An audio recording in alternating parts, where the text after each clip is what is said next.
हम staging of thyroid carcinoma पढ़ चुके हैं। अब हम बात करेंगे पेपिलरी कार्सिनोमा की। ये ग्रॉसली हमें soft, firm, hard cystic, can be solitary और मल्टीनोडुलर होती है।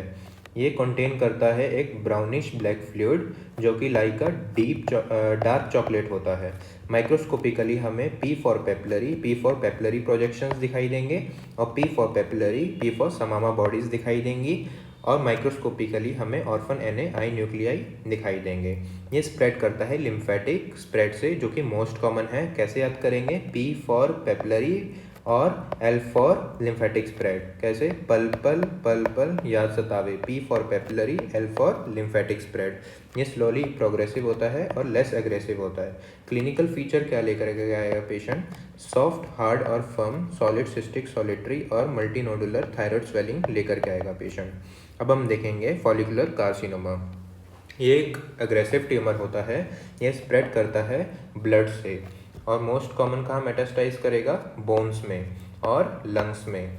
ये स्प्रेड करेगा लिम्फ नोड में by the neck of occasionally ये कर सकता है। मेनली ये हेमेटोजिनस रूट से स्प्रेड करता है। Clinical feature swelling in a neck, firm and nodular.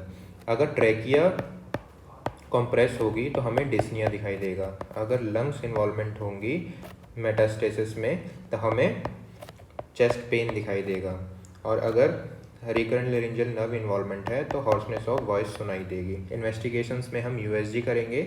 FNAC differentiate नहीं कर पाता है फॉलिकुलर एडिनोमा में एंड कार्सिनोमा में, सो हम फर्दर हिस्टोपैथोलॉजिकल इन्वेस्टिगेशंस करेंगे। हम थायराइड प्रोफाइल करवा सकते हैं। अब ट्रीटमेंट में हम टोटल थायराइडेक्टमी करेंगे विद रेडिकल नेक डिसेक्शन, जो कि हम आगे देखेंगे क्या होता है।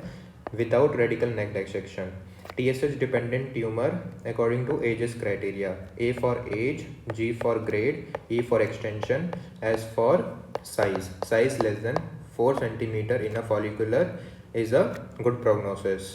अगर ये सब कुछ फॉलो करता है और लिम्फ नोड हमारा नहीं है इन्वॉल्वमेंट तो हम लोबेक्टमी और हेमीथायराइडेक्टमी कर सकते हैं along with full supportive dose of L-thyroxine or thyroid hormone. Thank you everyone.